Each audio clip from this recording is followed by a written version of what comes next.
Hello, everyone. Welcome to Fortune Society's show, Both Sides of the Bars. Thank you for joining us. We really appreciate it. So today I have really fantastic guest. Her name is Dr. Ashley Nellis, and we're going to be talking about mandatory minimum. So we read a little bit of information here. The title of this show is How Mandatory Minimums Perpetuate Mass Incarceration and What to Do About It. And Ashley is an expert in this particular area, so we're really excited to have this conversation. So, I just want to share a little bit of information before we get started. So, there is widespread evidence that mandatory minimum sentences produce substantial harm with no overall benefit to crime control, according to a report by the Sentencing Project, which is where Dr. Ashley Nellis works. She's a co-director of research there. Mandatory minimums are legal provisions in each state and the federal government that require a specific minimum prison term for certain crimes, regardless of individual circumstances. Determined by lawmakers rather than judges, these sentences represent a uniquely American approach to sentencing that has accelerated prison growth. Now, we all know that over the last few decades, really since the 1970s, our prison population has really grown exponentially, right? And people are remaining in prison for longer. We have a really expansive aging population. So this is really good time for us to have a conversation about mandatory minimums and what we think should be done about them. So I want to welcome our guest, Dr. Ashley Nellis, to this particular conversation and start. Ashley, how you doing today? I'm good. How are you? Thanks for Doing pretty having me. well. It's our pleasure. So should I call you Ashley or Dr. Nellis? Which one do you prefer? Ashley's great. Ashley's great. Okay, so thank you, Ashley. So again, mandatory minimums is the topic of today. This is something that you have specific expertise in. Can you give the our audience just some context about mandatory minimum sentences? Like what does that even mean? I've read a little blurb, but I think you can give the audience a lot more context about what mandatory minimums actually are. Sure. So the Sentencing Project's work actually began in response to concerns around the loss of discretion that comes with mandatory minimums.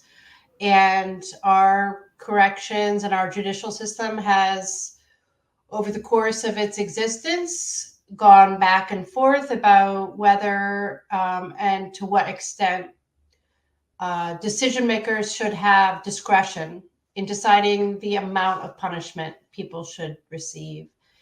And in the 1970s, and then accelerating into the 80s, and especially up until the peak of mass incarceration, states and the federal government adopted the view that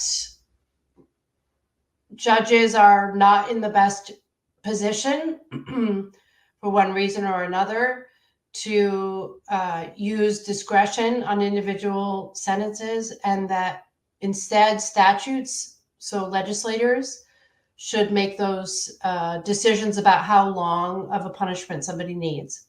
So that is the system that we live in the US at this point, where really it's legislators, elected officials decide how long a person should stay in prison as a response to the crime that they were convicted of.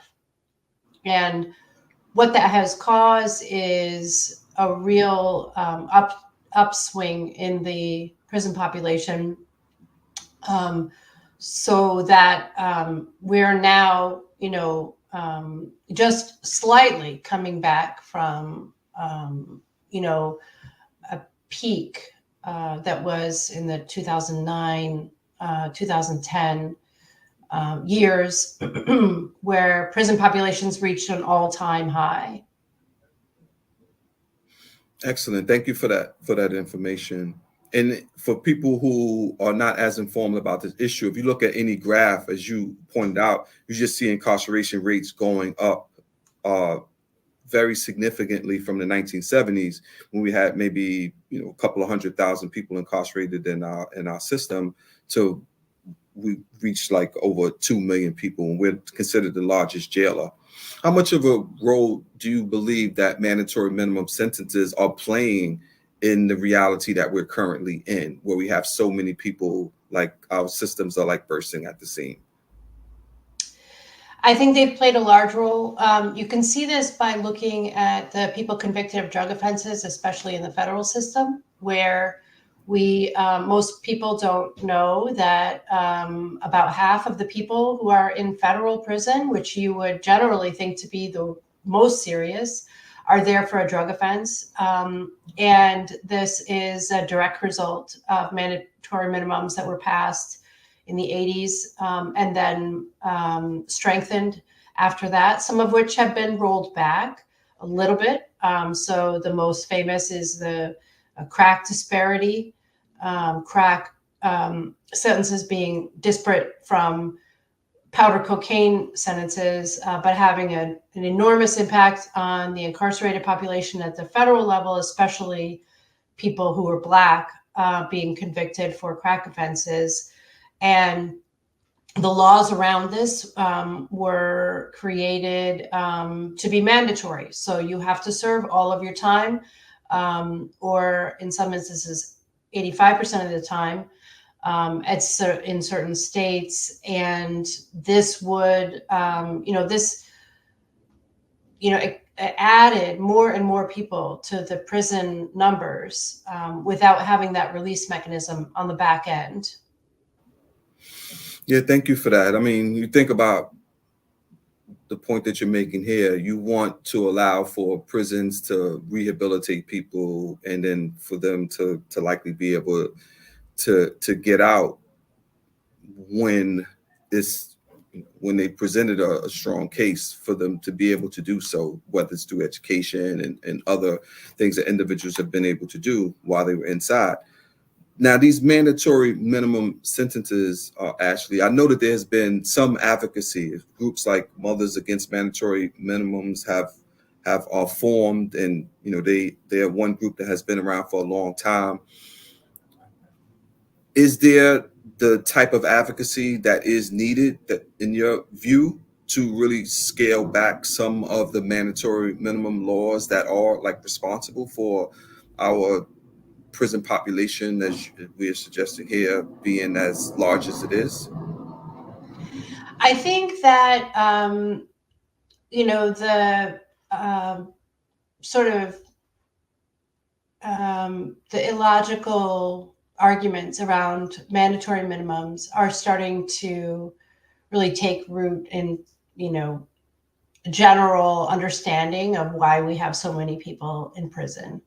I think that has been popularized by, think films like 13th and Mercy and other criminal justice related films that end up in, pop culture, or Orange is the New Black is another large one. And so that's terrific. We want to educate the public about this because, people in prison are by definition kept away from, public view. And so you can, as a legislator or as a corrections administrator, really get away with a lot, because it's a population that is outside of, general public view. So when, there is sort of a highlighting of how unfair and illogical and inefficient mandatory minimums are, that is, terrific. I think that there's a big disconnect, though, between, popular understanding about mandatory minimums and then really forcing legislators to do something about it through, voter behavior and, really dismantling the media rhetoric that has been made around, this whole sort of tough on crime narrative. And I think we have a ways to go on that. And I think, that the recent uptick in crime that happened largely as a result of COVID, that is now, seeing a turnaround, could have the potential to have longer effects in terms of getting public support back on tough on crime legislation. And that is generally, where the mandatory minimums start to take root again. Gotcha. Yeah. I mean, that is always a concern, especially when we are in times, the political times, where we are voting for candidates for governor, voting for candidates for mayor and president. You often see a ratcheting up of the rhetoric, especially if there have been some concerns about crime. I mean, we know that crime has been going down now for decades, but of course, periodically you have a situation where crime, like I'm in New York City, crime, we talk about crime in the subway, we talk about crime in different areas, and I think at times there's like these moral panics that happen around crime, so that the larger community focuses on those things, because when you turn on the news, you automatically see crimes, but the general public is not looking at a report. They're not looking at statistics. They're not saying, oh yeah, crime is going down. They're going based upon what they feel and what they see.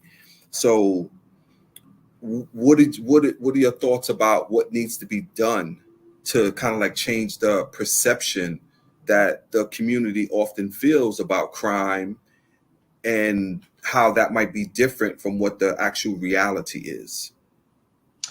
Yeah, that's a great question. And it's something that, we grapple with.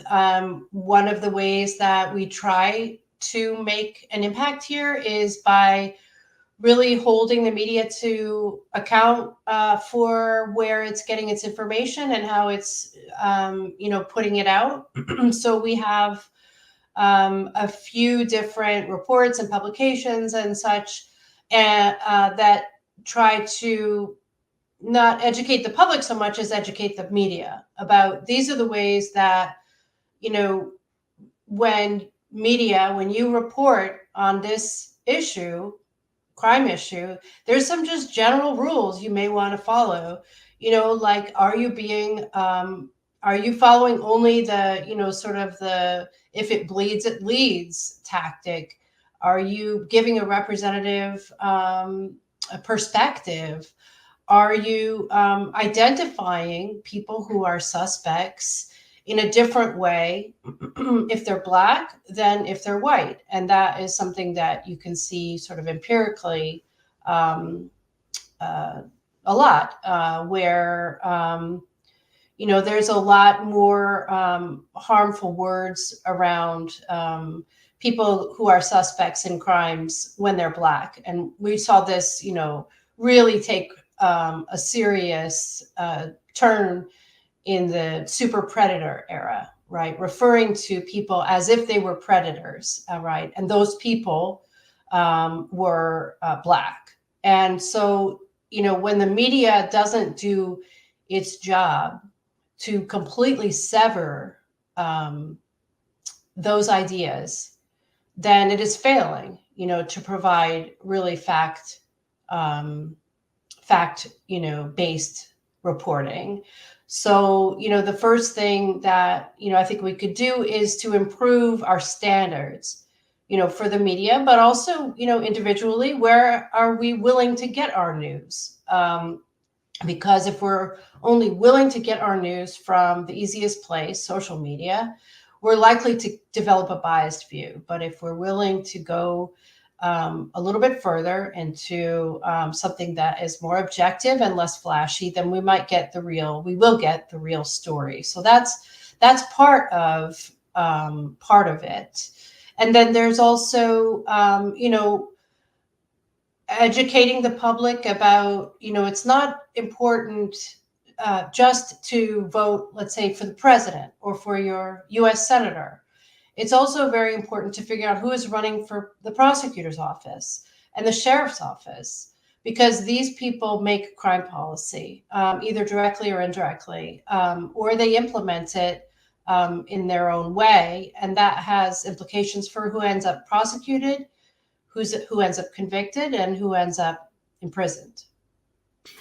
That's excellent. Thank you so much. I like the idea of educating the media and also educating the public, because you need the media to understand the context and the nuance that's associated with what happens with crime policy and crime. And of course, the public, because the public are the ones that are feeling like the community is not safe. And if they feel like the community is not safe, then they might actually be pushing for mandatory minimum sentences, even if evidence demonstrates that mandatory minimum sentences are not effective at doing what politicians think that they will do. I'm here, as I said, I'm here in New York, and I recall the Rockefeller drug laws, and those were consistent, what you said on the federal level, how the disparity was just, crack cocaine versus powder cocaine. And I saw so many people, as someone who's formerly incarcerated, I saw a lot of people go into the system with drug charges and receive very, very stiff penalties because of mandatory minimum sentences. And I know people did 15 and did 20 years. And you ask yourself, is that what the public would want? That someone who, sold a certain amount of drugs or what have you, and ended up getting 15 years. Is that really the penalty that the public wants? And then the cost associated with leaving someone or having someone serve that stiffer penalty. And then you go back and you say, was it really worth it from a human standpoint, from a standpoint of us saying we believe in second chances, and from a situation where we want people to be able to thrive after they've been impacted by the system. So one issue here is, Ashley, is, you mentioned this earlier, is giving judges discretion, because the laws as they stand, the mandatory minimums are really, the legislature decides what the sentence is. Why should we move to a situation where judges have more discretion, and then that is the system that we think could actually work more effectively? There's a lot you said there. I think that judges are certainly in a better place than prosecutors to make impartial decisions. They have been trained for that work, and they are, their job is to be a neutral arbiter. Prosecutors have, the goal of winning a case. They are often elected, not always, but so they also have a political motivation at times, and that isn't to, completely disregard the value of a prosecutor, but to put so much power of the length of a sentence into the hands of a prosecutor is misguided and cruel, really. And so I think that, judges are in a better place to do that. When we see things like the Rockefeller drug laws, you make some really, really important points. And an additional point is to ask, did it meet a public safety benefit to put so many people convicted of drug offenses into prison for 15 years or more? And, I think the obvious answer is no. I think that when we have a system that people generally feel is unfair, and they feel is not going to get it right, in terms of identifying the right conviction, certainly, and then the right punishment, you see more, sort of rejection of that system. And you don't want that, right, in a democracy in America. You want people to believe that the judicial system, that the criminal legal system is functioning, and that it's fair, and that it's precise. But I don't think many Americans feel that. And that is because it is so, it leans so far to the sort of political whims here and there. and always has had a sort of underbelly of racism that guides it. And that is, the main part of the work that we're doing at the Sentencing Project to try to, dismantle that. And in the end, to have a system that is functional, which is, we have a ways to go. Excellent. Thank you for that. We do know that, again, if we're talking about protecting public safety, that we need to have certain tools at our disposal, right? Including prevention and early intervention. So we have like alternatives to incarceration programs. We know that if you invest in those programs, you get some better outcomes, fewer individuals going into the system, and of course, then fewer getting these lengthy jail and prison terms. What are some ideas around prevention and or early intervention that the Sentencing Project would have our audience know about? So some of the things that we work on in terms of alternatives are, one of the big points, the big takeaways that I think is necessary here is that, yes, certain people need to change their behavior. And the people who are breaking the law need to, stop breaking the law, whatever they're doing. We also need to change the structure, the social structure that is,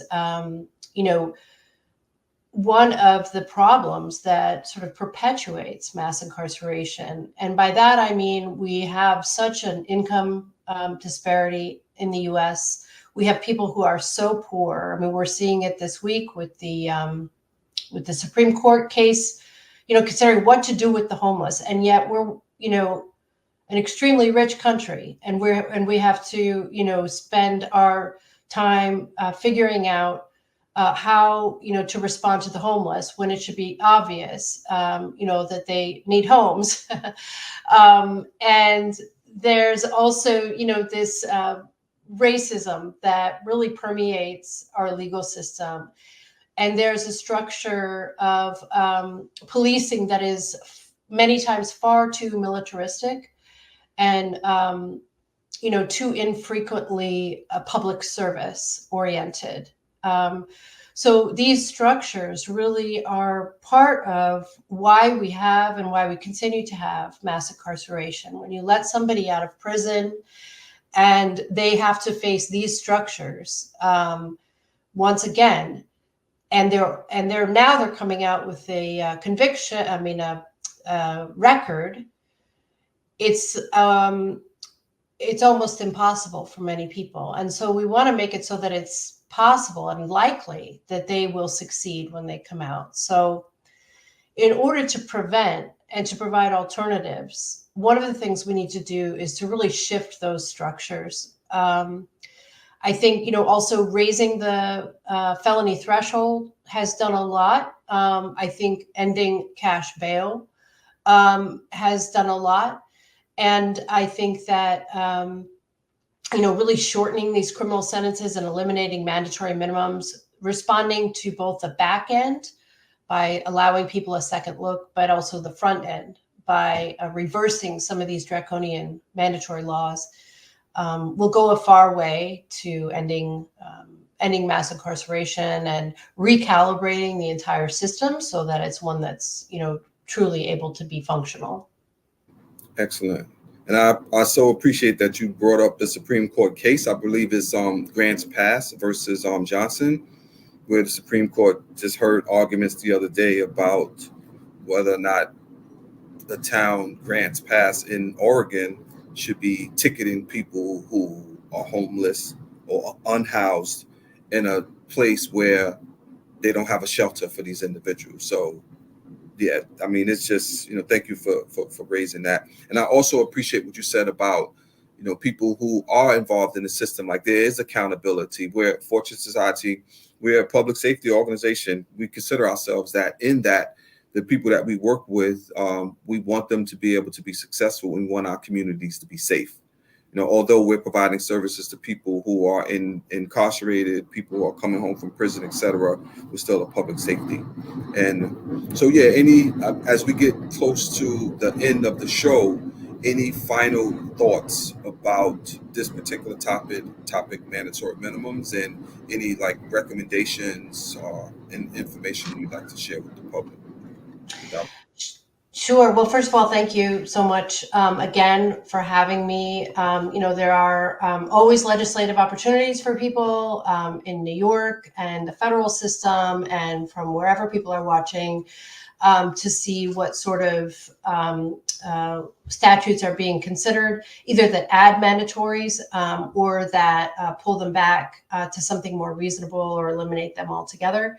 So the first, the main recommendation is to get involved, look at your legislator and what they're up to, particularly if they're on any sort of judiciary committee, and reach out to the Fortune Society for more information, I'm sure. Yeah, excellent. Thank you for the plug for Fortune. I like the idea of getting involved. We always encourage people, no matter what jurisdiction you're in, because Fortune, although our services are here, the impact of our policy work is felt nationally, and we want more people to get involved. Our show is now, syndicated in different states, so we definitely appreciate that. Another point I think you were talking about is like look back provisions. I mean, people are in there with mandatory minimum sentences, and then like what's happening with those individuals. We're pushing for an opportunity for the legislature, judges, et cetera, to actually look back on those convictions and determine if individuals should stay in prison with the sentences that they received. So thank you, Dr. Ashley Nellis, for this really for this exciting conversation and how you've elaborated on these valuable points regarding mandatory minimums. And look forward to continuing the conversation. Thank you so much. Thank you.